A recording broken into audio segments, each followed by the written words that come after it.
성도 여러분, 오늘은 4월 8일 수요일입니다. 수요 예배를 같이 드리시겠습니다.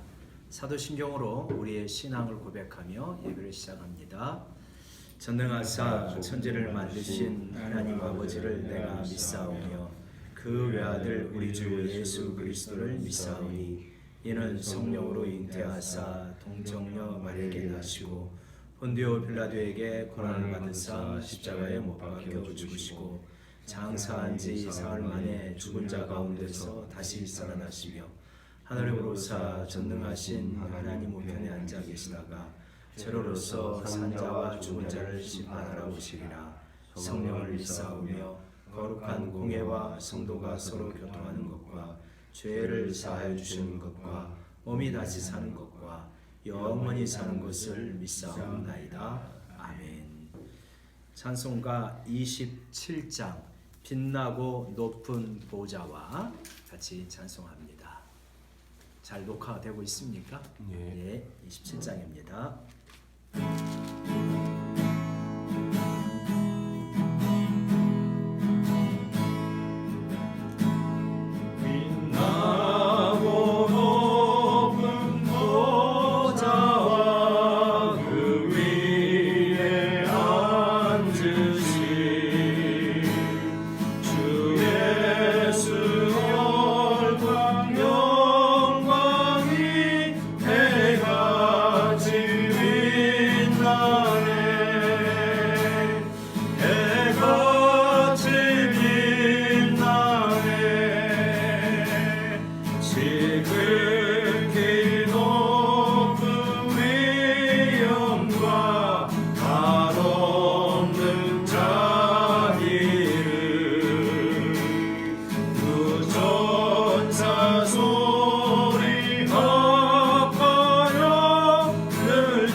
최종적인 자리는 어디인가?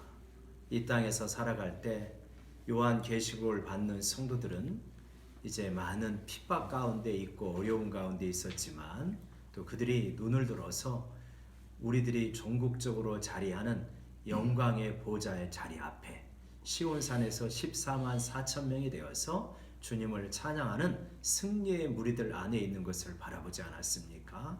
오늘날 우리도 이 땅을 살아가면서 코로나19로 인한 이러한 칩거의 생활이 오래되니까 많이 힘드시죠.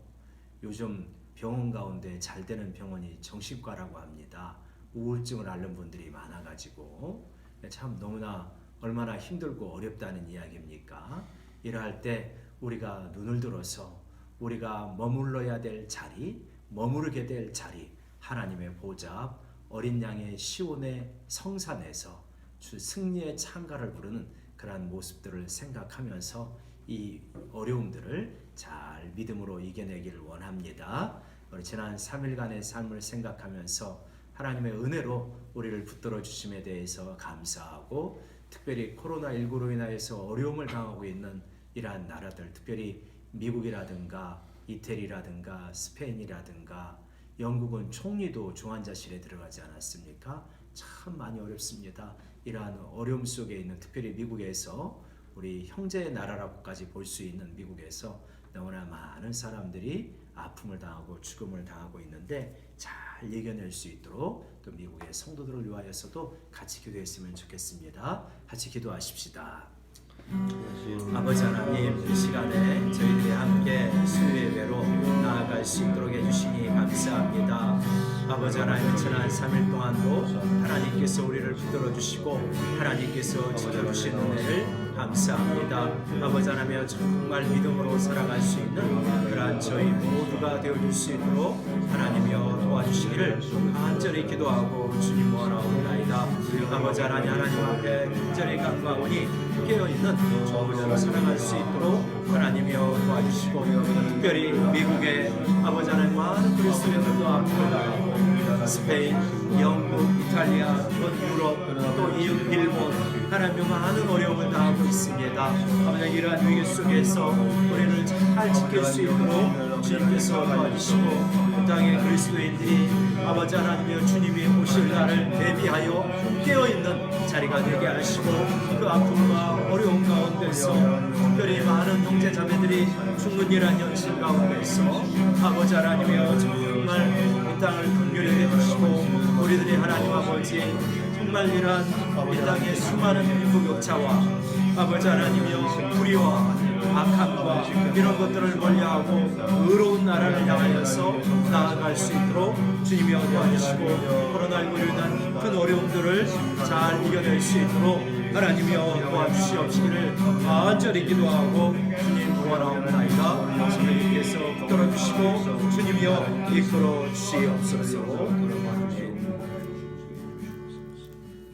아멘. 우리 찬송가 347자 허락하신 새 땅에 들어가려면,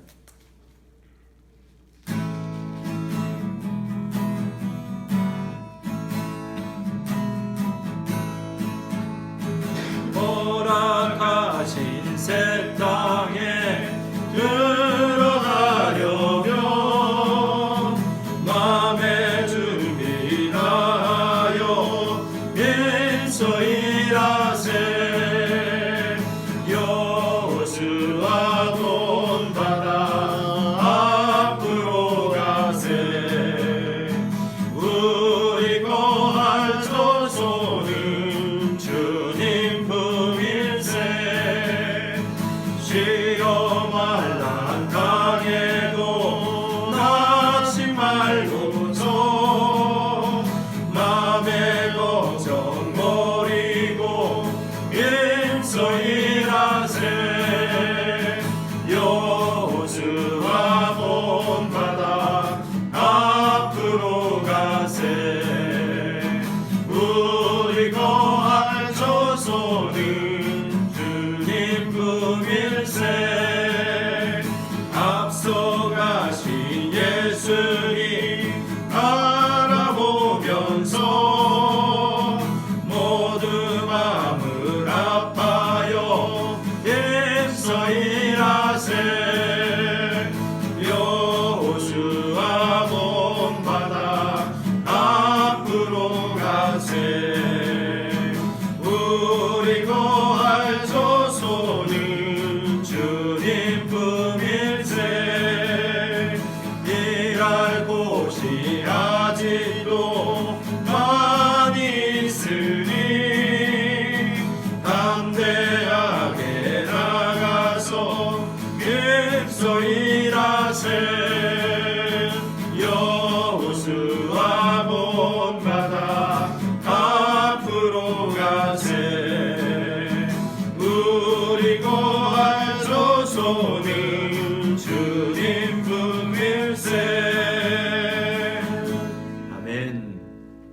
시간 기도할 때 특별히 이 어려운 시기를 믿음을 잘 지키며 승리하기를 원합니다. 같이 기도하기를 원하고요.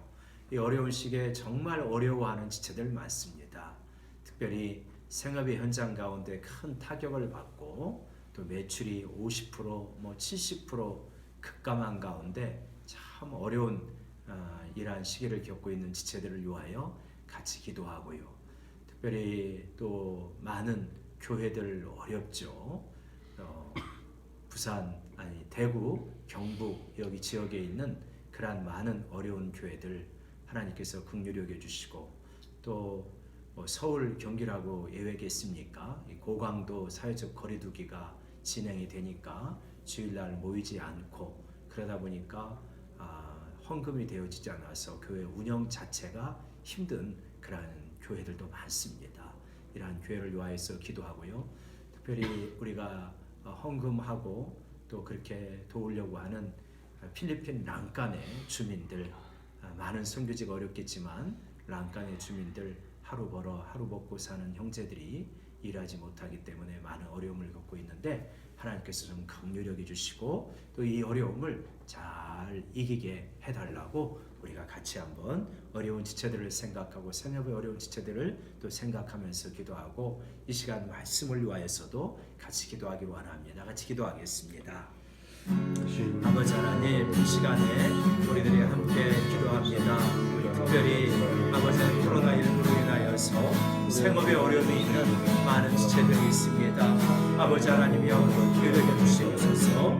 학원 관계하거나 식당 쪽에 혹은 결혼적으로 하나님 일을 할 때 너무나 어려운 지체들에게 하나님께서 기회를 주시고 이 어려움을 잘 이겨낼 수 있도록 주님께서 도와주시기를 간절히 기도하고 주님 원하옵나이다. 선우님께서 잡아주시고 하나님께서 돌봐주심으로 말미암아 아버지 하나님이여 이 어려운 법에 낙심하지 않게 하시고 믿음으로 잘 이겨낼 수 있도록 하나님이여 도와주시옵시기를 원하옵나이다. 건강에 관계된 우리 집사님들 잡아주시고 주님이여 지켜주옵소서. 특별히 하나님이여 한성교회와 남강교회를 위하여서 우리가 구하고자 하는데 아버지 하나님의 주민들 아버지의 어려운 고민을 잘 이겨낼 수 있도록 하나님이여 도와주시고 아버지 하나님이여 잡아주시옵시기를 간절히 기도하고 주님 바라옵나이다. 성령님께서 도와주시고 성령님께서 잡아주시므로 말미암아 아버지 하나님이여 이 어려움을 잘 극복할 수 있도록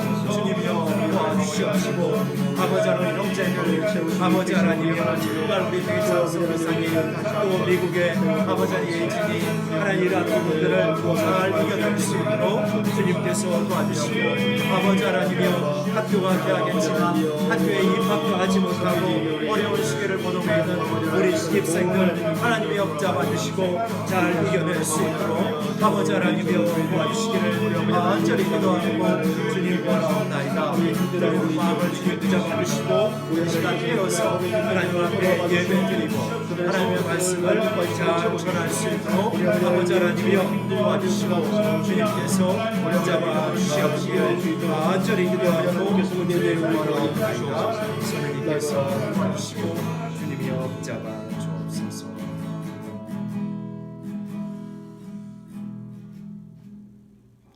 하나님 아버지, 코로나19로 인한 어려움을 우리 많은 성도님들이 많은 교회가 하나님이여 겪고 있습니다. 아버지 하나님이여 긍휼히 여겨주시고 이러한 시기 믿음을 잘 지키며 인내할 수 있도록 도와주시고 우리 영혼의 닻을 예수 그리스도의 십자가와 부활 앞에 내리면서 하나님이 이 세상에 많은 희망을 두는 것이 아니라 흔들리지 않은 영원한 나라에 우리의 희망의 닻을 내릴 수 있도록 주님이여 도와주시옵소서. 아버지 하나님 특별히 생업에 어려움이 있는 지체들 가운데 믿음을 더하시고 인내심을 더하셔서 이러한 고비를 잘 이겨낼 수 있도록 주님이여 도와주시옵소서. 특별히 랑칸의 주민들을 지켜주시고 어려운 한국교회 특별히 임대료가 밀리고 아버지 하나님이여 정말 교회가 휘청휘청하는 그러한 상황 속에서 우리 목사님들과 사모님 주님께서 붙잡아 주시기를 간절히 기도하고 원하옵나이다. 이 시간도 성령님께서 우리 가운데 함께 해주셔서 하나님의 말씀으로 우리를 새롭게 하여 주시옵시고 깨어있도록 우리를 이끌어 주시옵소서. 아멘. 예수님의 이름으로 기도드리옵나이다. 아멘. 우리 하나님 말씀 요한계시록 19장 보도록 하겠습니다. 여러분, 요한계시록 일곱인, 일곱 나팔, 일곱 대접, 이게 요한계시록의 몸통이다라고 이렇게 말씀을 드렸습니다. 일곱 대접의 심판이 16장까지 끝났고요. 17장과 18장은 무엇입니까? 여러분, 바빌론에 대한 심판을 다루고 있습니다. 여기서 이렇게 나오죠. 17장 1절부터 10절까지 음녀 바벨론에 대한 심판이다. 그래서 17장, 18장 바벨론에 대한 심판이 다루고 1절부터 10절까지 이제 심판은 다른 한편으로는 승리의 잔치이기도 합니다. 그러니까 바벨론에 대해서는 심판이지만 하나님의 백성에게는 승리의 잔치가 되어지는 이러한 이중적 의미가 있는 것이죠. 그 부분이 19장 1절부터 10절까지고요. 11절부터 21절까지는 두 짐승에 대한 심판이 나타나고 있습니다. 여러분, 악의 삼위일체가 뭐라고 말했습니까? 삼위일체 하나님을 흉내낸 사탄의 이 삼위일체적 모방, 그것은 뭐냐면 큰 용 옛뱀 사탄과, 이게 붉은 용이죠. 그리고 바다에서 올라온 짐승, 땅에서 올라온 짐승, 이렇게 되어지죠. 그리고 이것의 영향을 받는 바빌론 큰 음녀, 이렇게 되어지는 겁니다. 이 모든 것들이 17장부터 20장까지 심판을 받고 있는 것이다 하는 것을 우리가 알 수 있죠. 그래서 17장과 18장은 바빌론에 대한 심판, 19장 1절부터 10절까지는 이 심판이 이루어지기 때문에 한편으로 어린 양의 혼인 잔치가 이루어지고 있다라고 하는 것을 알 수 있고요. 19장 11절부터 21절까지는 두 짐승에 대한 심판, 그 다음에 20장은 큰 용에 대한 심판과 그를 따르는 자들에 대한 심판으로 되어 있습니다. 오늘 19장을 살펴보도록 하겠습니다. 먼저 19장 1절부터 10절까지 보시게 되어지면, 아까도 말씀드렸지만 이중적이다라고 했습니다. 악인에 대한 심판과 성도에 대한 상급은 이중적입니다. 성도들에게는 그동안의 믿음과 인내에 대해서 큰 잔치를 베푸시고 상을 주시지만, 동시에 예수 그리스도의 오심이라고 하는 것은 악인들에 대한 심판을 말하는 것이다. 그래서 19장 1절부터 10절까지 보면은 할렐루야라고 하는 찬양이 4번에 걸쳐서 나타납니다. 찬양을 계속 하나님께 찬양하는 거죠. 근데 우리가 지난주에 살펴본 것처럼 18장에서는 큰 성 바벨론이 하루아침에 한순간에 한시간에 멸망하기 때문에 애통의 노래를 불렀습니다. 애가를 불렀죠. 누가 애가를 불렀습니까? 그들을 따라가던 왕들이 애가를 불렀고 상인들이 애가를 불렀습니다. 거기로부터 큰 이익을 얻었거든요. 근데 그 성이 망했으니까 상인들이 애가를 부리고 선원들이 애가를 불렀습니다. 그걸 통하여서 이 많은 무역을 하면서 이익을 얻었거든요.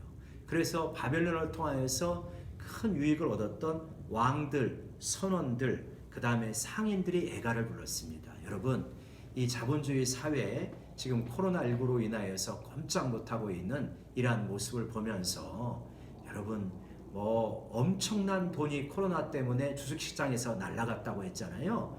일경이라고 합니까? 그러니까 상상도 할 수 없는 돈이 날아가는 거예요. 그러니까 이 땅에 뿌리를 깊이 내리면 이렇게 애가를 부르기가 쉽다고 하는 것을 분명히 보여줍니다. 이 땅은 영속적이지 않습니다. 로마 제국이 얼마나 엄청났습니까? 애굽 제국, 아수르, 바벨론, 알렉산더의 헬라 제국, 로마 제국, 다 엄청난 것 같지만 결국은 이 땅의 제국은 망하게 되어 있습니다. 이 땅의 제국은 망하게 되어 있기 때문에 이 땅의 제국에 희망을 두고 이 땅의 제국에 뿌리를 내리는 자들은 애가를 부를 수밖에 없다는 걸 보여주는 거예요. 그러니까 우리들은 어디에 뿌리를 내려야 되느냐? 영원한 하나님의 나라에 뿌리를 내려야지, 이 땅의 제국에 너무 뿌리를 내리려고 한다면 이러한 애가를 부릅니다. 이들이 나라가 망하니까 애가를 불렀지만, 나라가 망하기 전에는 마치 세상을 다 얻은 것처럼 엄청난 이 풍요를 누리고 쾌락을 즐기고 자신을 뽐내고 우쭐거리고 그렇게 살아갔던 사람들이라는 걸 기억해야 됩니다. 왕들, 상인들, 선원들 다 그렇게 살아갔어요. 그러나 바벨론이 멸망하자 애가를 부르고 있다.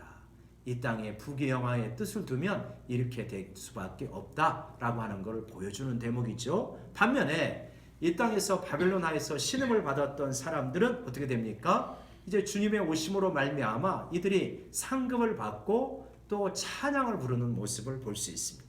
누가 찬양을 합니까? 1절에 보면 하늘에 허다한 무리의 큰 음성 같은 것이 있어서 할렐루야 이렇게 찬양하고 있지 않습니까? 하늘에 있는 허다한 무리가 찬양하고요. 그 다음에 이제 4절에 보면 24장로와 네 생물이 찬양합니다. 5절에 보면 하나님의 종들이 찬양합니다. 그래서 우리는 마지막 때에 찬양하는 무리지 애가를 부리는 무리에 속해 있지 않다라고 하는 것을 꼭 기억을 해야 됩니다. 첫 번째 할렐루야를 보십시다. 하늘에 허다한 큰 무리가 찬양하는데 뭐라고 그러냐면 할렐루야 구원과 영광과 능력이 우리 하나님께 있도다. 구원, 영광, 능력이 하나님께 있습니다. 그러면서 그의 심판은 참되고 의롭다는 것입니다. 그의 심판은 왜곡되지 않습니다. 참됩니다. 하나님의 말씀과 언약의 근거에서 이루어지기 때문에 진실한 것이고요. 의로운 것입니다. 거룩하신 성품을 기초로 하기 때문에 의로운 것이죠. 오늘날 이 땅에 의로움에 대한 이러한 관심이 많지 않습니까? 왜 그렇습니까? 세상이 갈수록 분명히 살기는 좋아졌는데 의롭다는 느낌이 안 드는 거예요. 여전히 부익부, 빈익빈이 계속되어지고 이 사법부도 어떤 가진 자들은 유전무죄, 없는 자들은 무전유죄 이런 것들이 쉽게 개선이 안 되는 것입니다.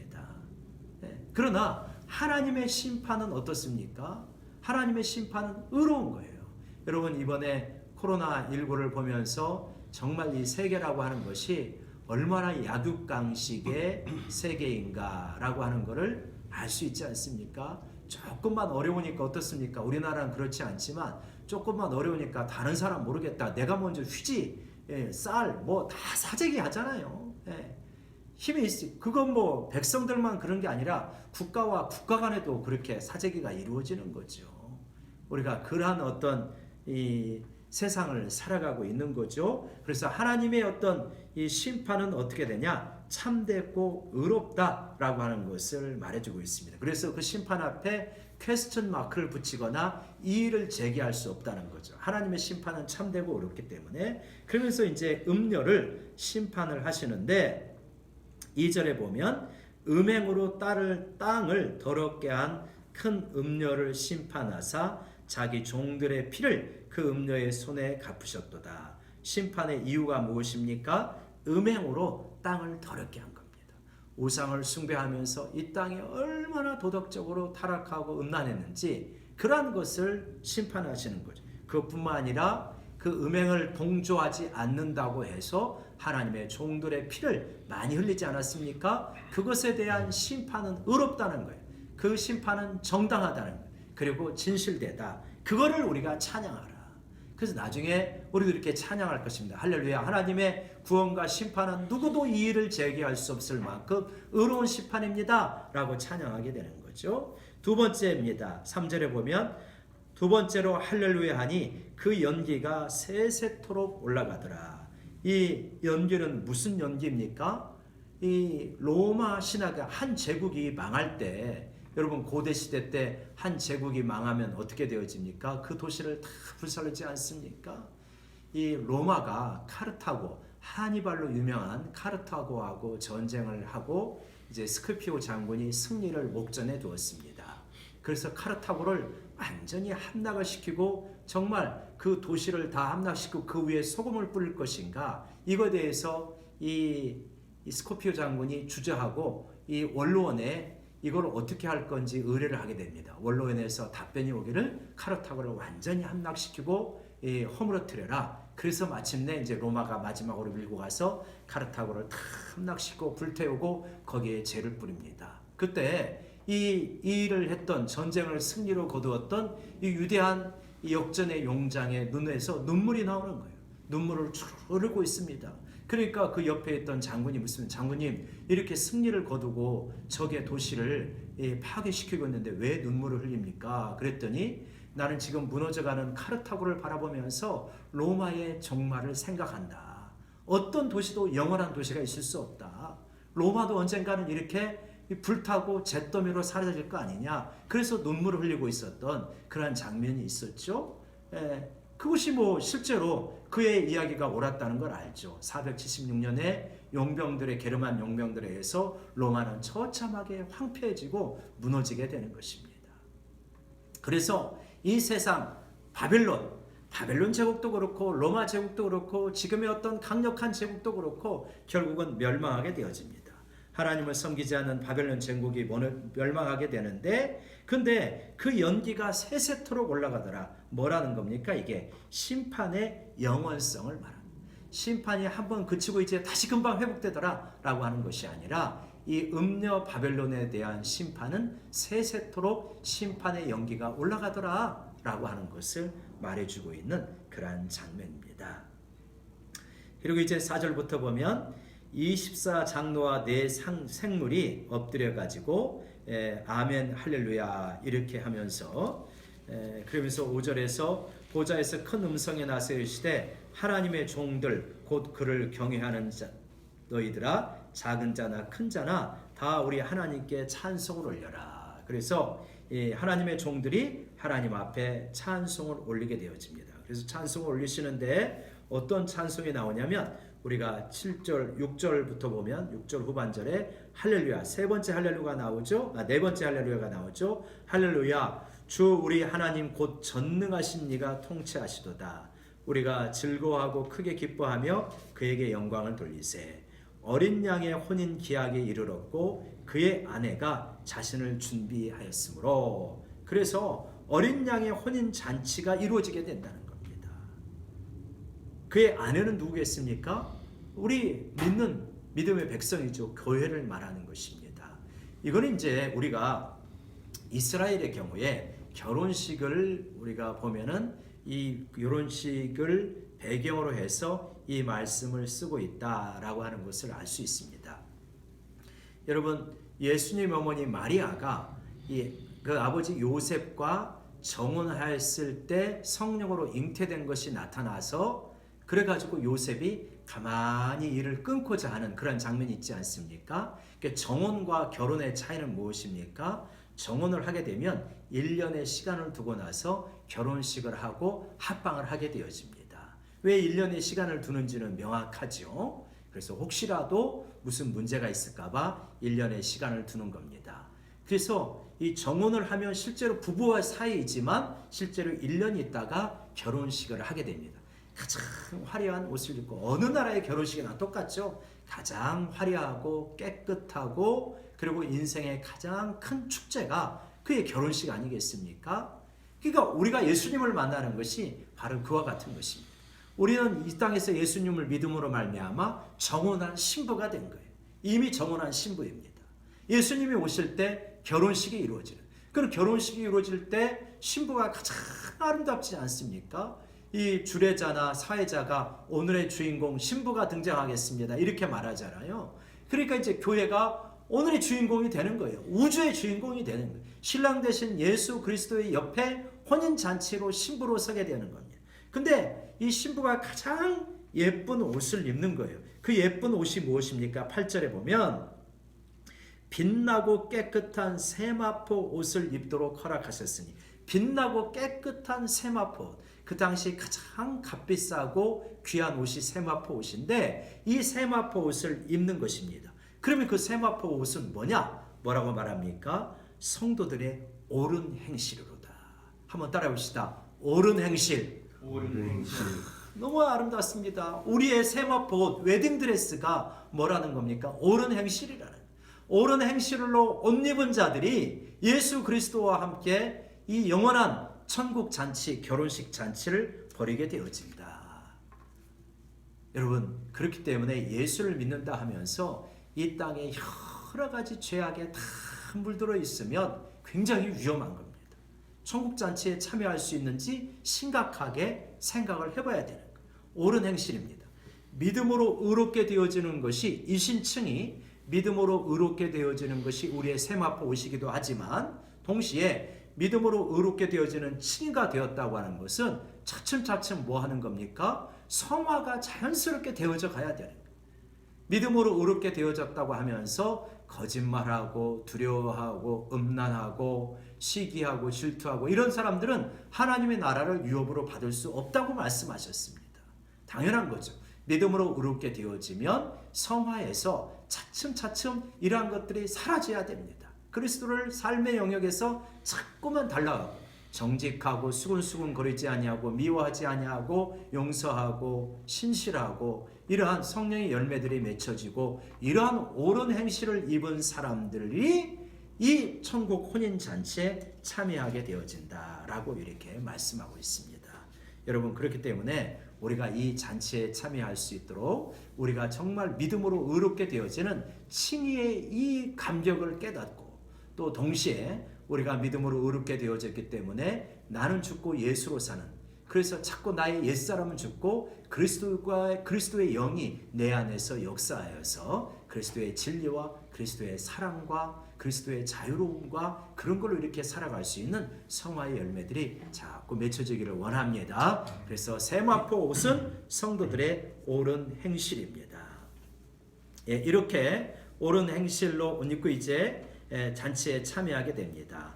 이게 이제 동시에 그런다고 그랬죠? 예수님의 재림으로 불의한 자들에게 대한 심판이, 그리고 이 성도들에게는 그 믿음에 대한 상급과 구원과 잔치가 벌어지게 되는, 이것이 이중적이다. 예수님의 재림은 이렇게 이중적으로 임하는 것이다 하는 것을 보여주고 있습니다. 이제 11절부터 21절까지는 두 짐승에 대한 승리입니다. 자, 그랬죠? 우리가 17장과 18장 바벨론 음녀에 대한 심판이 이루어지고 19장 1절부터 10절까지는 바벨론에 대한 심판은 동시에 그 땅에서 고통받는 성도들의 혼인 잔치가 되어진다.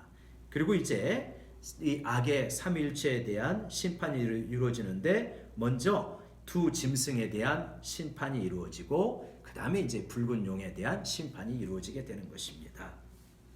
자, 누가 승리를 하시는지 한번 보십시다. 11절에 보니까 또 내가 하늘이 열린 것을 보니 보라 백마와 그것을 탄 자가 있으니 그 이름은 충신과 진실이라. 그가 공의로 심판하여 싸우더라. 하늘이 열린 것을 보니 백마와 그것을 탄 자가 오게 되어집니다. 충실과 진실, 그 이름은 충실과 진실이라. 여러분, 백마는 고대 로마 사회, 고대 사회에서 굉장히 귀한 말입니다. 백마는 누가 타고 입성하게 되어집니까? 전쟁에서 승리한 사람이 입성하게 되어집니다. 개선 장군이 타고 오는 말이 백마입니다. 전쟁에서 승리를 거뒀다. 그럼 여러분, 우리가 예수님의 재림하실 때 백마를 타고 오실까요? 그렇게 생각하면 안 됩니다. 왜 예수님이 백마를 타고 오시겠습니까? 그러니까 만약에 요한계시록을 만약에 이 시대에 썼다면 이 전쟁에서 승리하고 올 때 말 타고 들어오는 그러한 장군이 있겠습니까? 요새는 뭐 타고 들어옵니까? 찝차 타고 들어오죠. 찝차 타고 카퍼레이드 하면서 꽃가루 날리면서 오지 않습니까? 마치 그와 같은 것이다. 그러니까 예수님이 백마 타고 온다라고 생각하면 안 되는 거죠. 이만희 씨가 백마 탄 모습 한번 보여줬죠. 얼마나 무식한지를 보여주는 겁니다. 실제로 예수님 백마 타고 오시는 게 아니에요. 승리자로 오신다는 말입니다. 자, 예수님의 오시는 모습이 쭉 나타나는데요. 7가지로 나타나는데 첫 번째 1번에 보면 그 이름은 충신과 진실입니다.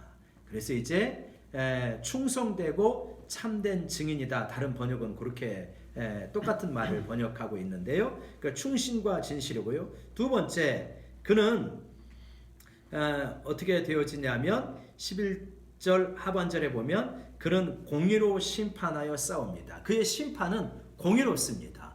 그래서 이 심판 앞에 벌을 받는 사람들이 왜 이렇게 의롭지 않게 나에게 억울함을 주십니까? 말할 수가 없다는 거예요. 자기의 양심이 고발하고 그리고 온갖 증거들이 선명하게 드러나기 때문에 나는 할 말이 없습니다 라고 할 수밖에 없는 것이죠. 그만큼 그는 공의로 심판하며 싸웁니다. 여러분, 우리가 의로운 자의 편에 서 있다는 것이 얼마나 감사합니까? 불의한 자들은 항상 마음이 자신이 없는 겁니다. 의로운 자가 자신이 있는 거예요. 공의로 심판하며 싸웁니다. 12절에 보면 그 눈은 불꽃 같습니다. 우리가 여러 번 보았죠? 그 눈이 불꽃 같다. 이런 모습을 볼 때 이분이 예수님인 것은 분명하죠. 불꽃 같다는 말은 무엇이겠습니까? 눈에서 정말 불이 난다는 게 아니라 모든 것을 다 보고 계신다. 심지어는 우리의 밖으로 드러나는 행동뿐만 아니라 우리 마음의 동기까지도 다 보시는 분이 예수님이시다. 그래서 예수님이 다 우리를 아십니다. 그래서 그냥 우리 실체를 감출 필요가 없어요. 우리 실체를 아시면서 살아가시는 겁니다. 우리가 얼마나 쉽게 낙심하고 쉽게 유혹에 무너지고 또 누군가를 악의적으로 미워하기도 하고 원망하기도 하고 그러한 건지 예수님이 다 아시면서도 우리를 사랑하시고 의롭게 만드시고 주님의 형상으로 이렇게 자라도록 변화시켜 가시는 겁니다. 그래서 믿음 생활에 있어서 정말 중요한 것이 정직함입니다. 지난 주일에 말씀을 드린 것처럼 존재의 밑바닥으로 내려가서 내 실체를 고백하고 바라보고 주님에게 고백하는 거예요. 주님께서 우리의 밑바닥에서부터 받아주시면서 우리를 회복시켜 가시는 겁니다. 그분은 불꽃 같은 눈으로 우리의 모든 것을 보신다. 그리고 12절을 또 보면 그 머리에는 많은 관들이 있습니다. 여러분, 바다에서 올라온 짐승은 뿔이 10이고 머리가 7이고 뿔에는 10왕관을 썼다고 했습니다. 그러니까 10왕국을 다스릴 정도의 권세를 가지고 있다는 것이죠. 굉장한 권세입니다. 그러나 예수님은 몇 개의 관이 있습니까? 10개 정도가 아니라는 거예요. 그보다 훨씬 많은 관을 가지고 있다. 그만큼 뭡니까? 그의 권세는 엄청난 것이다. 바다에서 올라온 짐승하고는 비교할 수 없는 놀라운 권세. 그러니까 이 땅에 지금 이 땅에 어떤 강력한 나라들이 있지 않습니까? 미국이나 중국이나 러시아나 이런 강력한 나라들이 권세를 가지고 있는 것 같지만 예수님의 권세에 비하면 아무것도 아니다 라고 하는 걸 말씀하고 있는 거예요. 그 머리에는 많은 관들이 있고 또 이름 쓴 것 하나가 있으니 자기밖에 아는 자가 없다. 이거는 뭐냐? 그분은 다 알 수 있는 존재가 아니다 라고 하는 걸 말하는 겁니다. 삼손의 아버지가 천사가 나타났을 때 이름을 물으니까 뭐라고 합니까? 왜 내 이름을 묻느냐? 내 이름은 기묘다 이렇게 말합니다. 그러니까 천사 이름이 기묘인가 보다 이렇게 생각하면 안 됩니다. 기묘라고 하는 것은 알 수 없는 것이다 이런 뜻이에요. 내 이름을 알 수 있는 게 아니다. 만약에 천국 말이 이름이 있다고 한다면 천국 말을 우리에게 가르쳐 준다고 우리가 그걸 알 수 있겠습니까? 모르는 거죠. 그만큼 신비한 분이시다 라고 하는 걸 말합니다. 13절에 또 그가 피 뿌린 옷을 입었는데 피 뿌린 옷을 입었습니다. 이런 예수님이 피 뿌린 옷을 입었는데 그 피가 누구의 피겠습니까? 예수님이 십자가에서 흘린 피입니까? 아니면 예수님을 따르는 순교자들이 흘린 피입니까? 혹은 예수님의 대적의 피입니까? 이건 예수님의 십자가의 피다. 이렇게 그냥 내가 마음대로 정하는 게 아닙니다. 문맥 속에서 정해야 되는 거죠. 15절에 보면 맹렬한 진노의 포도주 틀을 밟겠고 포도주 틀을 밟으면 당연히 포도에서 피가 튀길 거 아닙니까? 그러니까 피 뿌린 옷을 입었다라고 하는 것은 뭐냐면 대적의 피가 그 옷에 묻었다. 그만큼 대적들을 밟아서 심판하시는 분이다 라고 하는 의미를 말하는 거죠. 피 뿌리는 옷을 입었다. 그러니까 예수님이 피 뿌리는 옷을 입었으니까 붉게 핏물이 들은 옷을 입고 나오시겠구나 그런 의미가 아니라는 거죠. 이 대적들을 다 물리치고 승리자로서 등장하시는 것을 의미하는 겁니다. 그리고 13절에 그 이름은 하나님의 말씀이라. 그 이름은 하나님의 말씀입니다. 그러니까 예수님이 심판을 하실 때 뭘로 하시느냐? 그 입에서 나오는 하나님의 말씀의 예리한 검으로 심판을 하시는 것이다 하는 것을 보여주고 있습니다. 자, 그러면서 하늘에 있는 군대들이 희고 깨끗한 세마포 옷을 입고 백마를 타고 그를 따르더라. 그래서 이 하늘에 있는 군대, 이건 하나님의 백성들을 말합니다. 그들이 세마포 옷을 입었어요. 아까 세마포 옷을 입었죠? 그래서 이 세마포 옷을 입고 예수님을 따르게 되어집니다. 이 싸움에서 결국은 예수님이 승리를 거두고 예수님을 따라가는 성도들이 그 승리에 동참한다라고 하는 의미인 것이죠.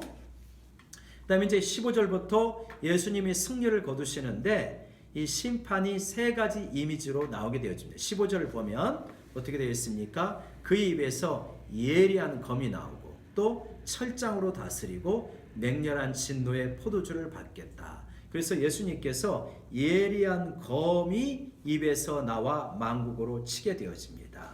그러니까 예수님 입에서 온유한 말씀만 나오는 게 아니에요. 예리한 검도 나옵니다. 너무나 그 기준이 예리해서 모호한 것이 없다는 것이죠. 그래서 우리가 잘 아는 것처럼 히브리서 4장 12절에 있는 말씀처럼 하나님의 말씀은 살아있고 운동력이 있어 양날선 어떤 검보다도 예리하여 혼과 영과 및 관절과 골수를 찔러 쪼개기까지 하고 또 마음의 생각과 뜻을 감찰하신다라고 말했습니다. 그러니까 이 대적들을 물리치시는데 무슨 어떤 이 핵무기로 물리치는 게 아니다. 말씀의 검으로 진리로 물리치는 것이.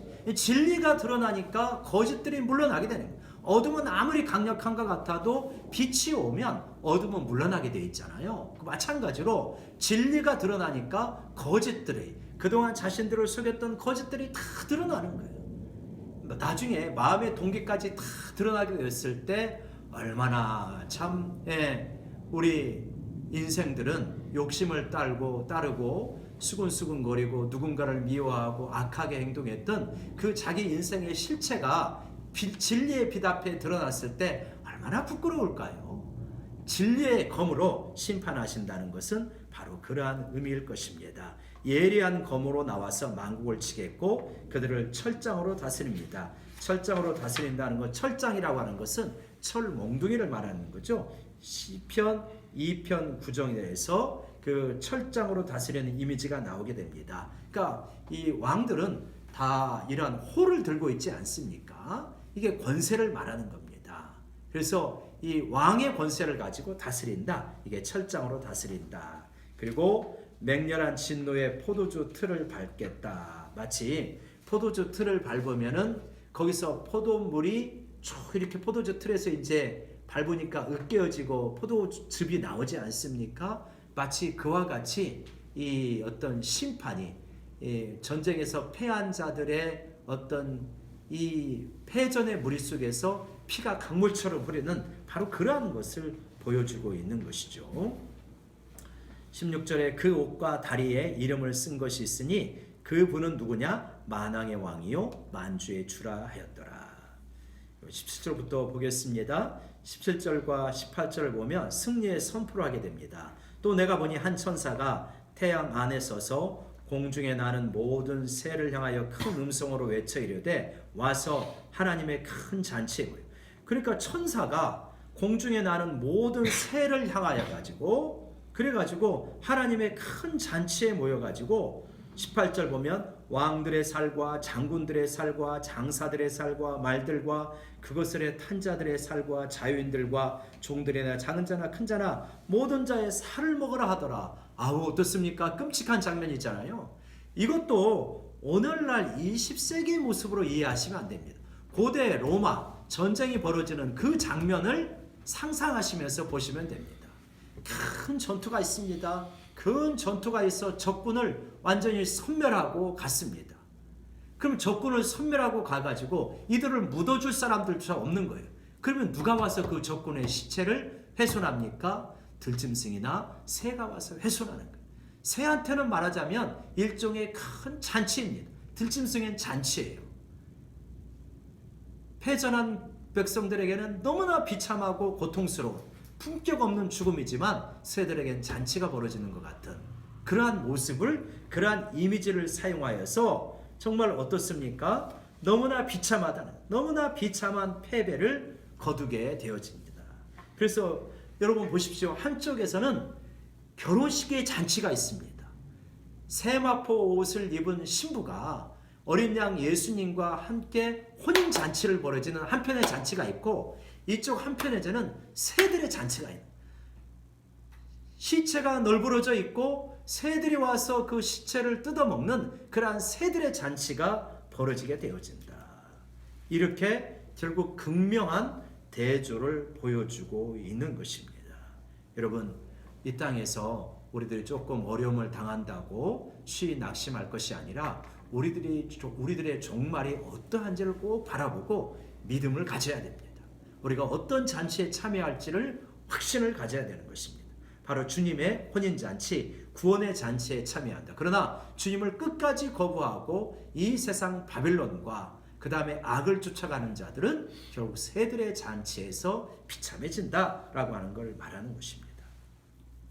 19절 보겠습니다. 또 내가 보매 그 짐승과 땅의 임금들과 그들의 군대들이 모여 그 말탄 자와 군대와 그의 군대와 더불어 전쟁을 일으키다가 그 짐승과 땅의 임금들 그들이 모이는 거죠. 이 짐승은 바다에서 올라온 짐승입니다. 즉 저 그리스도입니다. 저 그리스도가 많은 사람들을 모아서 결국은 이 예수 그리스도의 이 군대하고 싸우게 되죠. 승리는 누가 거두는지 이미 정해져 있죠. 20절에 보면 짐승이 잡히고 그 앞에서 표적을 행하던 거짓 선지자도 함께 잡혔으니 바다에서 올라온 저 그리스도도 잡히고요. 그 저 그리스도를 섬기면서 그에게 숭배하라고 여러 가지 이 간교한 술책과 감언 이설로 백성들을 이끌어갔던 거짓 선지자들도 함께 잡힙니다. 이는 짐승의 표를 받고 그의 우상에게 경배하던 자들을 표적으로 미혹하던 자라. 거짓 선지자는 뭡니까? 짐승의 표를 받고 우상에게 경배하면서 표적을 일으켜서 이 황제를 숭배하도록 했던 그러한 자들도 다 결국은 이 붙잡히게 되어진다. 이 둘이 산채로 유황불 붙는 못에 던져지고, 그래서 저 그리스도와 저 그리스도를 찬양하면서 사람들을 이끌어갔던 거짓된 선지자들이 있지 않습니까? 오늘날도 이런 거짓된 선지자들의 역할을 하는 이들이 많이 있습니다. 우리가 이러한 것들을 쫓아가는, 어쩌면 이 세상의 지식인들, 문화를 만드는 이들도 바로 이러한 거짓 선지자. 요새 누가 무당의 말을 많이 듣습니까? 일부 듣는 사람도 있지만 이 세상의 지식인이라든가 혹은 뭐 이 세상의 대중문화를 악한 대중문화를 만들어내는 사람들의 그런 걸 쫓아가는 사람은 많잖아요. 그게 일종의 거짓 선지자라고 볼 수 있는 것입니다. 그래서 악한 것들을 의롭다고 만들고, 예를 들어서 동성애 같은 것들도 미화하는 불륜도 미화하는 이러한 피드라든가 작가라든가 이런 사람들은 일종의 거짓 선지자입니다. 이들이 받을 벌이 결코 적지 않아요. 무서운 겁니다. 안 좋은 인간의 악한 부분들을 자극하는 영화를 만드는 제작자들, 감독들 다 이런 쪽에 해당될 수 있다고 저는 그렇게 적용을 합니다.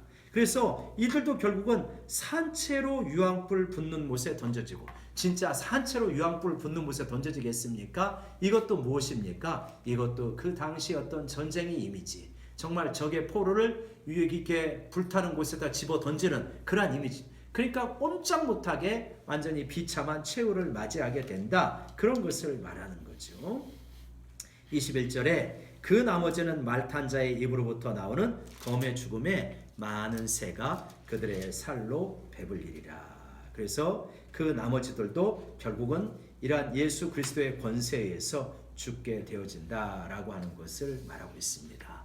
계시록을 읽다 보면 마치 무슨 이제 음산한 어떤 종말론적인 전쟁에 대비할 것 같은 그러한 느낌을 갖게 되어집니다.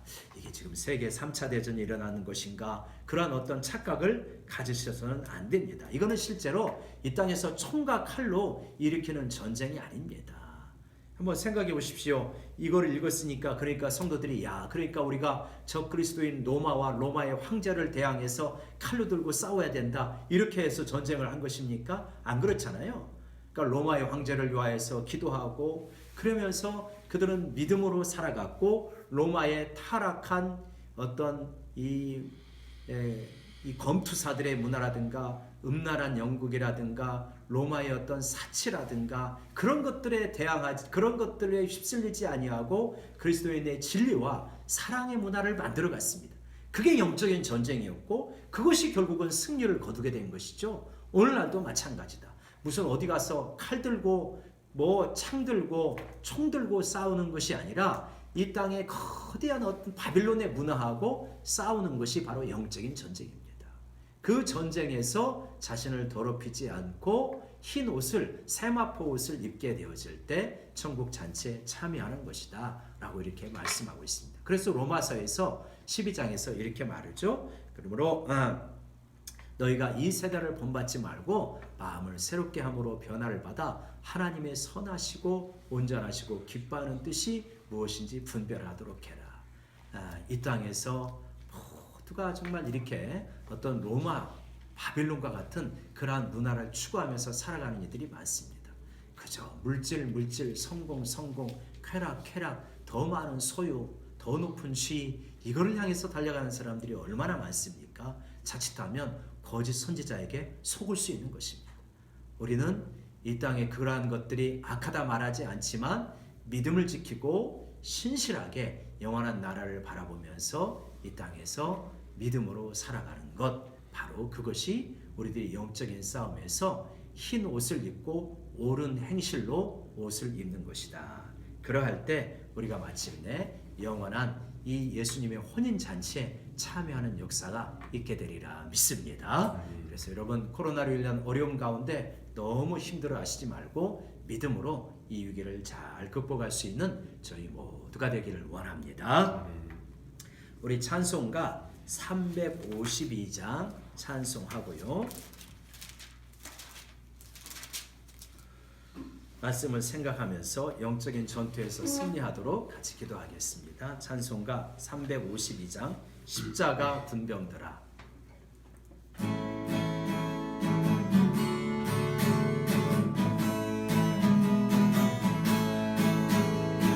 십자가 군병들아 주 위에 일어나 이들고 앞서 나가 담대히 싸우라. 주께서 승천하고 영광을 얻도록 그 군대 거느리사 이기게 하시네. 십자가 군병들아 주 위에 일어나 그 나팔 소리 들고 못 나가 싸우라. 수 없는 원수 앞에 주 따라갈 때에 주 예수 힘을 주사 강하게 하시네. 십자가 군병들아 주 위에 일어나 내 힘이 부족하니 주 권능 믿으라. 복음의 갑주에 입고 늘 기도하면서 너 맡은 자리에서 충성을 다하라. 십자가 군병들아 주 위에 일어나 이날에 접전하고 높게 강구르라. 승천한 군사들을 영생을 얻으며 영광의 주와 함께 왕노를 하리라. 아멘. 오늘 요한계시록 19장 말씀을 좀 묵상하면서 하나님, 우리 가운데 벌어지고 있는 영적인 전투에서 승리하기를 원합니다 하는 마음을 가지고 같이 기도하도록 하겠습니다. 사탄은 우는 사자와 같이 두루다니면서 삼킬 자를 찾습니다. 특별히 이러한 때는 마음을 울적하게 하고요, 갈등하게 만들고요, 낙심하게 만들고요, 원망하게 만들고 입술로 죄를 지키기가 쉽습니다. 이러한 때일수록 마음을 잘 지켜야 됩니다. 그래서 하나님이 이러한 때 정말 우리의 영원한 혼인잔치를 생각하면서 이 땅의 가치와 문화를 막 쫓아가지 못하여서 너무 두려워하고 초조하고 그런 것이 아니라 영원한 하나님 나라를 바라보며 이 땅에서 청지기로서의 삶, 또 영적인 전사로서의 삶을 살아가기를 원합니다 하는 마음으로 우리 같이 기도하시겠습니다. 같이 기도하십시다. 아버지 하나님, 이 시간에 요한계시록 19장 말씀을 보았습니다. 아버지 하나님이여, 이 땅을 살아가면서 우리가 어떤 마음으로 살아가야 될지를 하나님이여 다시 한번 깨닫게 되어집니다. 아버지 하나님이여, 붉은 용과 바다에서 올라온 짐승과 아버지 하나님이여, 땅의 거짓 선지자들은 우리를 미혹하여서 아버지 하나님 이 땅에 바벨론 문화를 쫓아가도록 하나님이여 끊임없이 우리를 선택합니다. 스마트폰으로 풍요의 문화로 아버지 우리를 미혹해가는 이때 정말 우리들의 깨어있도록 도와주시고 영적인 전투에서 믿음으로 살아갈 수 있는 그러한 저희가 되어줄 수 있도록 하나님이여 도와주시고 아버지 하나님이여 잡아주시옵시기를 간절히 기도하고 주님 바라옵나이다. 참 믿음의 삶을 살아가는 그러한 저희들이 되어줄 수 있도록 아버지 하나님이여 도와주시고 되어있는 그러한 저희들이 되어줄 수 있도록 하나님이여 도와주시옵시기를 간절히 기도하고 주님 구하옵나이다. 그래 하나님이여 정말 아버지 하나님 이 시대의 가치가 하나님이여 물질과 쾌락과 성공의 문화에 휩싸이지 아니하고 아버지 하나님이여 정말 영원한 가치가 있는 그 나라를 공부하며 살아갈 수 있는 아버지 하나님이여 그러한 저희가 되어질 수 있도록 하나님이여 도와주시옵시기를 간절히 기도하고 존경하옵나이다. 하나님이여 붙잡아 주시고 하나님이여 우리를 지켜주시옵소서. 아버지 우리 속에 아버지 우리가 돌아가지 않고 하나님이여 도와주시고 아버지 하나님이여 특별히 하나님이여 우리 성도들 집에 오래 있으면서 가족들과 오래 있으면서 많이 힘들어하고 어려워하는 것들이 있습니다. 하나님이여 희망치 않고 하나님께서 주님께서 붙잡아 주시옵시고 간절히 기도하고 주님의 이름을 넣어주시옵소서.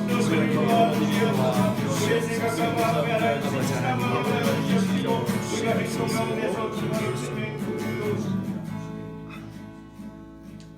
하나님 아버지, 이 땅을 살아가면서 우리의 씨름은 혈과 육에 대한 씨름이 아니라 공중의 권세 잡은 자와의 씨름이고 너희 대적 마귀가 우는 사자같이 두루다니며 삼킬 자를 찾을 때 이 마귀를 대적해야 되는 그러한 씨름임을 압니다.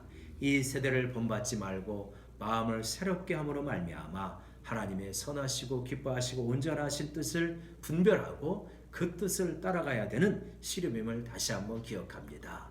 특별히 하나님이여 물질주의, 아버지 하나님이여 성공주의, 하나님이여 황금 만능주의가 지배하고 있는 이 세상에서 아버지 하나님이여 정말 우리가 이 세대를 본받지 말고 아버지 하나님 진리를 따라가고 사랑으로 살아가고 아버지 하나님이여 공동체의 문화로 같이 더불어 살아가는 그러한 사회를 만들어갈 수 있도록 주님이여 도와주시옵소서. 아버지 하나님이여 정말 우리 한 사람 한 사람의 마음속에 이 세태에 물들어가는 여러 가지 것들이 있는데 이러한 것들을 잘 분별할 수 있도록 도와주시옵시고 우리가 힘들어할 때마다 정말 무엇 때문에 힘들어하는지를 잘 생각할 수 있는 그러한 성찰을 우리 가운데 더 깊게 할 수 있도록 도와주셔서 진리를 따라가지 못하고 제자로 살아가지 못함을 아파하게 하시고 이 땅의 문화를 따라가지 못했기 때문에 초조해하는 이러한 마음을 내려놓을 수 있도록 도와주시옵소서. 특별히 코로나19로 인하여서 가정에서 오래 지내다 보니 하나님 이모저모 힘든 부분도 많이 있는데 이러한 부분들을 잘 이겨낼 수 있도록 우리 모두에게 인내심과 기도의 영을 더하여 주시옵소서. 예수님의 이름으로 기도드리옵나이다. 아멘. 성도 여러분, 힘든 시간들이 계속되지만 너무 낙심하지 마시고 일할 때 더 힘껏 찬송하시고 기도하시고 믿음으로 잘 이겨내시기를 바랍니다. 승리하시고 또 힘을 내십시다. 우리가 고강도 사회적 거리두기가 2주 연속됐는데 길어봤자 4월이겠죠. 5월에는 정상적으로 여러 가지가 돌아가겠죠. 그걸 바라보면서 힘내십시다. 주기도문으로 마치도록 하겠습니다. 하늘에 계신 우리 아버지여 이름이 거룩히 여김을 받으시오며 나라 임하옵시며 뜻이 하늘에서 이루어진 것 같이 땅에서도 이루어지이다. 오늘날 우리에게 일용할 양식을 주옵시고 우리가 우리에게 죄 지은 자를 사하여 준 것 같이 우리 죄를 사하여 주옵시고 우리를 시험에 들게 하지 마옵시고 다만 악에서 구하옵소서. 회개 나라와 권세와 영광이 아버지께 영원히 있사옵나이다. 아멘. 예배를 마치겠습니다.